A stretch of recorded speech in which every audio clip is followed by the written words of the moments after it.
शाहिद अली ने आहिस्ता से कहा, ये तो यहाँ आने जाने वाले लोगों में से ही किसी को मालूम करना चाहिए। इतने में एक बूढ़ा तमिल उनके पास आकर बैठ गया। शायद वो मंदिर में मूर्तियों के दर्शन करते करते थक गया था। कमाडो शेर खान को मौका मिल गया। उसने तमिल जबान में बूढ़े से पूछा, आका, नागदासियां पूजा पाठ करने कब आती हैं? बूढ़े ने मैले से कपड़े से अपने चेहरे का पसीना पोंछते हुए कहा, वो सामने वाले भवन में आधी रात के बाद आती हैं। वहां नाग देवता की बड़ी मूर्ति है, वो नाग भगवान के आगे नृत्य करती हैं।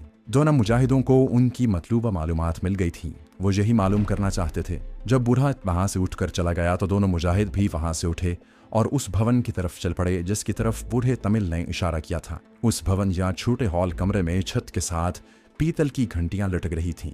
एक चबूतरे पर कोबरा सांप का काफी बड़ा बुत था। ये इन लोगों के नाग देवता का बुत था। उसका फन फैला हुआ था और आगे फूलों, फलों और मिठाइयों की थालियां सजी हुई थी। एक बड़ा पुजारी जहां भी बुत के पास बैठा श्रद्धालुओं से पैसे और मिठाइयां वगैरह लेकर उनके माथों पर तिलक लगा रहा था। शेर खान ने कहा, यहाँ बैठना बेकार है। हम आधी रात को आएंगे जब नाग दासियां मूर्ति के आगे रक्स करने के लिए आती हैं। इनमें से उर्मिला नाम की देवदासी का सुराग लगाने की कोशिश करेंगे। दोनों नाग भवन से निकले और मंदिर के सहन में आकर एक दरख्त के नीचे बैठ गए। अचानक काले रंग के दो सांप उनके करीब से होकर निकल गए। शेर खान चौंक कर एक तरफ हो गया। शाहिद अली ने उसे खबरदार किया, ऐसा फिर न करना शेर खान, नहीं तो जहाँ के लोगों को हम पर शक पड़ जाएगा। जहाँ जो भी नाग जोगी आते हैं उन्हें इल्म होता है कि जहाँ के सांप बेजरब हैं, किसी को कुछ नहीं कहते। शेर खान ने धीमी आवाज में कहा, माजरत शाहिद अली, मैं आइंदा ख्याल रखूंगा। शाहिद अली कहने लगा, यहाँ के सांप जहरीले बिल्कुल नहीं होते। ये सांप तो इन लोगों के घरों में भी आजादी से रेंगते फिरते हैं और कभी किसी को नहीं डसते। अगर किसी में जहर हो भी तो वो किसी को कुछ नहीं कहता। यहाँ के बच्चे तो सांपों के साथ खेलते रहते हैं और तुम उनके सामने कभी किसी सांप को मारने की कोशिश भी न करना। यहाँ के सांप इन लोगों के लिए देवता का दर्जा रखते हैं। रात गहरी होती जा रही थी। मंदिर में से भी अकीदतमंदों का हुजूम छट गया था। मंदिर के पुजारी, भिक्षु, साधु और कुछ दूसरे लोग ही वहां नजर आ रहे थे। इस दौरान कुछ अकीदतमंद औरतें और मर्द कमाडो शेर खान और शाहिद अली के आगे भी उन्हें नाग साधु समझकर मिठाई के डोने और फल रख गए थे, जिन्हें उन्होंने मजे सिखाया। जब रात आधी गुजर गई तो वो उठकर बड़े नाग देवता के भवन में आ गए, जहां नाग दासियों के रक्स की तैयारियां शुरू हो चुकी थी। नाग की मूर्ति के आगे मोमबत्तियां रोशन कर दी गई थीं। लोबान सुलग रहे थे। लोग दो कतारें बनाकर बैठ गए थे। इनमें साधु लोग और छोटे पुजारी भी थे। कुछ औरतें भी थी। नाग की बड़ी मूर्ति के आगे महंत पुजारी बैठ गया था। ढोलक और शहनाइयां बजाने वाले भी आकर मूर्ति के चबूतरे के पास बैठ चुके थे। अब सिर्फ नाग दासियों का इंतजार था।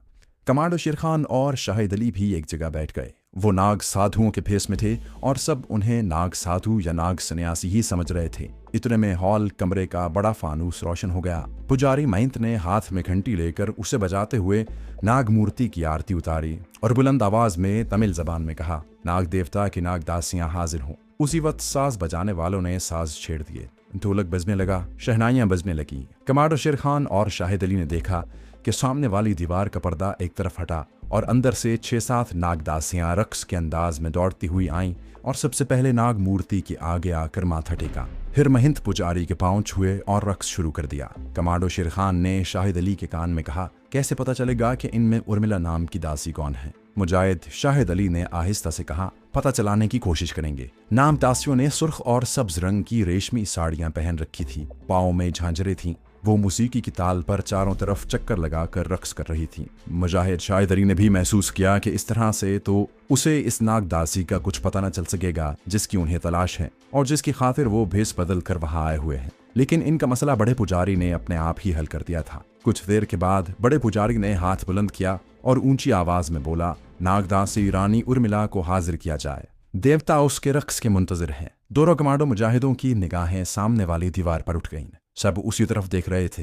वहां पर्दा गिरा दिया गया था। एकदम से पर्दा हट गया और एक नागदासी रक्स करती बाहर निकली। उसने जर्क बर्क लिबास पहना हुआ था। बड़ी खूबसूरत थी। वो वाकई रानी लग रही थी। बालों में फूलों के गजरे थे। कलाइयों पर भी गजरे बंधे हुए थे। आंखें हीरे मोतियों की तरह चमक रही थीं। वो दरमियान में आकर नाचने लगे। शाहिद अली ने कमाडो शेर खान के कान में सरगोशी की, कुदरत ने हमारा काम आसान कर दिया है। यही नागदासी उर्मिला है। नागदासी उर्मिला ने नाग की मूर्ति के आगे औंधे मुंह लेट कर दंडवत किया और फिर उठी और उसमें सांप डांस शुरू कर दिया। ऐसा डांस दोनों मुजाहिदों ने पहले कभी नहीं देखा था। रक्स करते करते एक बार वो कमांडो शेर खान और शाहिद अली के करीब आई तो उन्होंने उसे बड़े गौर से देखा।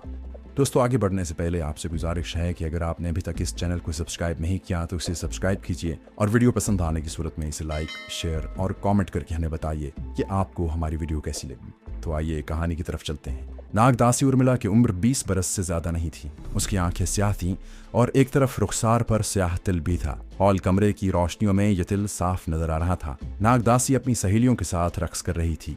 फिर उसकी सहेलियां एक एक करके उससे अलग होती गईं। अब नागदासी उर्मिला अकेली रह गई थी। वो अकेली ही सांप डांस कर रही थी। इतने में नाग देवता की मूर्ति के पीछे से गुलाबी रंग का एक सांप फन फैलाए फुनकारे मारता रेंगता हुआ नागदासी के करीब आया और वो भी नागदासी के साथ रक्स करने लगा। रक्स करते करते नागदासी ने सांप को उठा लिया और उसे हाथ में लेकर रक्स करने लगी। कभी वो सांप को अपने मुंह के करीब लाती, कभी अपने गले में लपेटती, कभी उसे हवा में उछाल कर दोबारा पकड़ लेती। ये रक्स ढोलक और घंटियों की आवाजों में आधे घंटे तक जारी रहा। उसके बाद नागदासी सांप को गले में लपेटकर रक्स करती चली गई।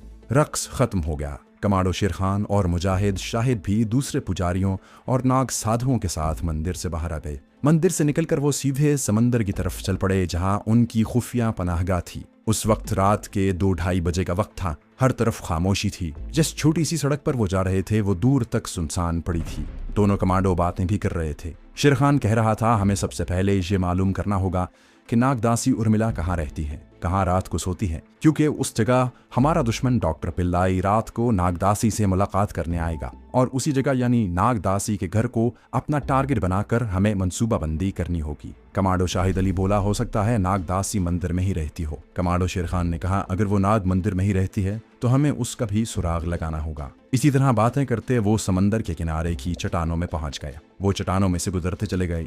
अपनी खुफिया गार वाली पनाहगाह में आकर उन्होंने मोमबत्ती रोशन की तो देखा कि फर्श की एक जानिब दरी बिछी हुई थी। ये मैले रंग की पुरानी दरी थी। एक तरफ 2 पुराने कंबल, 2 गेरुए रंग की चादरें भी रखी थी। पानी से भरा हुआ मिट्टी का बड़ा मटका और पानी पीने और बाहर से पानी लाने वाला दरमियाने साइज का डोल भी पड़ा हुआ था। एक देगची भी थी। उन्होंने देगची का ढक्कन उठाकर देखा। उसमें खिचड़ी थी जिसके ऊपर आम का अचार रखा हुआ था। शाहिद अली अपनी बीन और करमंडल एक तरफ रखते हुए दरी पर बैठ गया और बोला, अरसलान ने हमारी जरूरत की सारी चीजें पहले से यहाँ रखवा दी हैं। हमने उन्हें साइलेंसर वाले 2 पिस्तौल और फालतू गोलियों के लिए भी कहा था। कमांडो शेर खान बोला, मैं देखता हूँ ये चीजें भी जरूर यहीं कहीं होगी।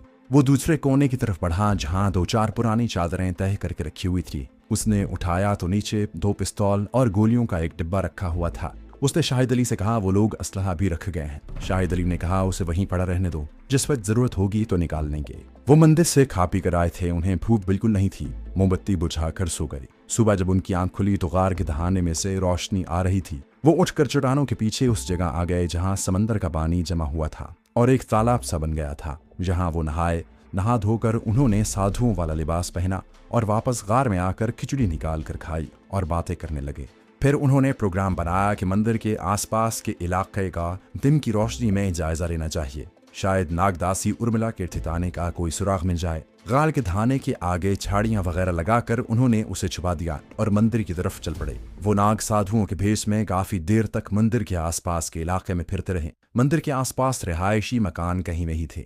1-2 बड़े-बड़े ढलवान छतों वाले गोदाम जरूर थे जिनके दरवाजों पर ताले लगे हुए थे और बाहर चौकीदार बैठे हुए थे। कहीं कोई क्वार्टर टाइप का मकान भी नजर नहीं आ रहा था। शेर खान ने कहा, मेरा ख्याल है नागदासी मंदिर की 4 दीवारी के अंदर ही रहती है। हमें मंदिर के अहाते में चलकर देखना होगा। वो मंदिर के अहाते में आकर इधर उधर मंडलाने लगे और गहरी नजरों से एक एक चीज का जायजा लेने लगे। मंदिर के अहाते में एक तरफ साथ 1 मंजिला क्वार्टर बने हुए थे। शेर खान बोला, शाहिद अली, मुझे यकीन है कि नागदासी इन्हीं क्वार्टरों में से किसी में रहती होगी। वो आहिस्ता आहिस्ता चलते क्वार्टरों के करीब से गुजरने लगी। इनकी नजरें एक एक क्वार्टर को बड़े गौर से देख रही थी। क्वार्टरों के दरवाजे खुले भी हुए थे और बंद भी थे। कहीं कहीं किसी बूढ़ी औरत की झलक नजर आ जाती थी। किसी क्वार्टर के बाहर कोई बूढ़ा आदमी बैठा नारियल की गुड़गुड़ी पी रहा था। 1-2 क्वार्टरों के बाहर कुछ जवान लड़कियां भी दिखाई थीं।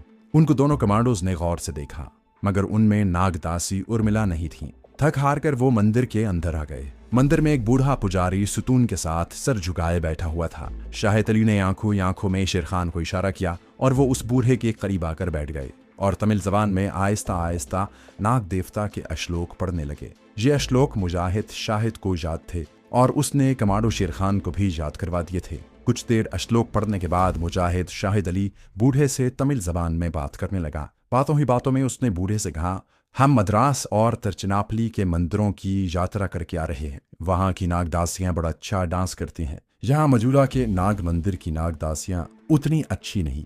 शेर खान कहने लगा, असल में मद्रास और तिरुचिरापल्ली के नाग मंदिरों की नागदासियों को बड़े महात्मा लोग डांस सिखाते हैं और इन नागदासियों के आराम वगैरह का ख्याल भी रखा जाता है, जबकि यहाँ मजूरा के नाग मंदिर की दासियों को शायद कोई नहीं पूछता। रात को वो सोती भी झोंपड़ियों में ही होगी। जहाँ बूढ़े तमिल ने कहा, तुम लोगों को किसी ने गलत बताया है। हमारे मंदिर की नागदासियां झोंपड़ियों में नहीं रहती, मंदिर के अहाते में क्वार्टर बने हुए हैं, उनमें रहती हैं। शेर खान और शाहिद अली बूढ़े तमिल को जिस नुक्ते पर लाना चाहते थे वो उस तरफ आ गया था। शाहिद अली कहने लगा, तो फिर सबसे बड़ी नागदासी भी क्वार्टर में ही रहती होगी, जबकि तिरुचिरापल्ली के नाग मंदिर की बड़ी दासी के लिए एक अलग शानदार मकान बना हुआ है। शेर खान ने बूढ़े तमिल से पूछा, क्या यहाँ बड़ी नागदासी उर्मिला के लिए कोई अलग मकान नहीं है? बूढ़े तमिल ने कहा, कहते हैं कि नागदासी उर्मिला एक शानदार मकान में रहती है, जहाँ वो सिर्फ रात को सोने के लिए जाती है, लेकिन किसी को नहीं पता कि वो मकान कहाँ पर है। मंदिर का बड़ा पुजारी जिस रात उर्मिला ने नाग डांस करना होता है उसे अपने साथ अंधेरे में उसके मकान तक छुड़ाता है। सिवाय बड़े पुजारी के किसी को मालूम नहीं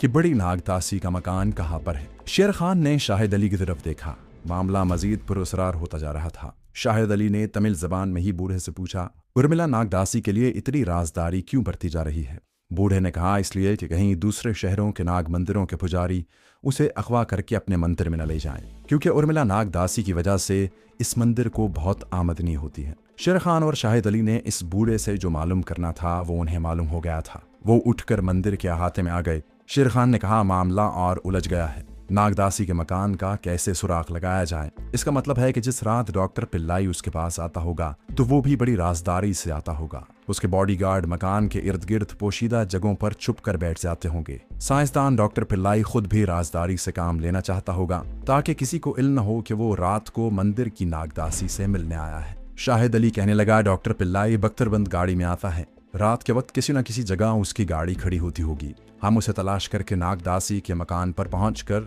डॉक्टर पिल्लाई का काम तमाम कर सकते हैं। शेर खान बोला, सवाल यह है कि हम कैसे तलाश करेंगे कि डॉक्टर पिल्लाई की बख्तरबंद गाड़ी रात के अंधेरे में किसी जगह खड़ी है? मंदिर के आसपास का इलाका तो बहुत वसी इलाका है, हमें कोई दूसरी तदबीर सोचनी पड़ेगी। इन्हीं ख्यालों में उलझे दोनों कमांडो मुजाहिद मंदिर के लंगर की तरफ आ गए। दोपहर हो गई थी, लंगर तकसीम हो रहा था। उन्होंने लंगर के दाल चावल खाए और कुछ देर वहां बैठने के बाद वापस अपनी गार वाली पनाहगाह में आ गए। उसके बाद वो शाम तक गार से बाहर न निकले और हर किस्म के मंसूबे सोचते रहे, मगर उनकी समझ में कुछ नहीं आता था कि कौन सी ऐसी तरकीब हो कि नागदासी के पुरअसरार मकान का खोज लग सके। रात हो चुकी थी। शेर खान ने कहा कि मंदिर का एक चक्कर लगाना चाहिए। शाहिद अली ने कहा, इसका कोई फायदा नहीं। अब हमारे सामने एक ही रास्ता है कि जिस रात नागदासी उर्मिला ने रक्स करना होता है हम उस रात मंदिर में जाकर बैठ जाएं। जब नागदासी रक्स करके वापस जाए तो छुप कर उसकी निगरानी की जाए और जब रात के अंधेरे में मंदिर का बड़ा पुजारी उसे उसके घर छोड़ने जाए तो उसका पीछा किया जाए। शेर खान ने कहा, मगर जैसा कि हमें मालूम हुआ है नागदासी उर्मिला 7 दिनों के वक्फे के बाद किसी एक रात रक्स करती है।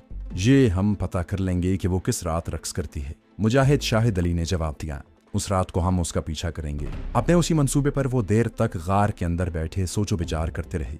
फिर कुछ देर टहलने के लिए गार से निकलकर चट्टानों के पीछे आ गए। चांदनी रात थी, चांद निकला हुआ था। समंदर में ज्वार भाटे का मंजर था। समंदर काफी आगे तक आया हुआ था। समंदर की मौजें दूर दूर आकर चट्टानों से टकरा रही थीं।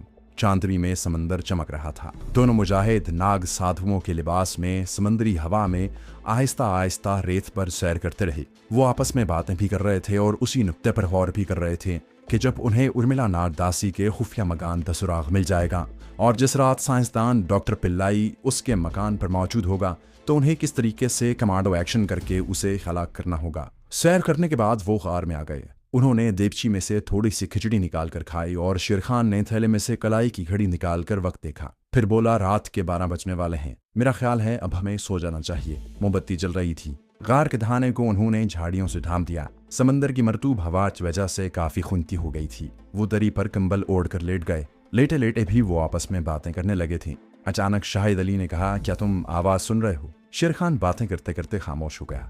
उसने कान लगा दिए। बाहर से समंदर की लहरों की हल्की हल्की आवाज आ रही थी। इस आवाज के साथ एक और आवाज भी आ रही थी। शेर खान बोला, ये तो सपेरे के बीन की आवाज है। शाहिद अली ने कहा, हाँ, मैं यही आवाज तुम्हें सुनाना चाहता था। इस वक्त बाहर कौन बीन बजा रहा है? मेरा ख्याल है कोई सपेरा होगा, शेर खान ने कहा। मुजाहिद शाहिद अली उठकर बैठ गया। कहने लगा, किसी सपेरे का हमारी पनाहगाह के आसपास आना हमारे लिए खतरे का बायस हो सकता है।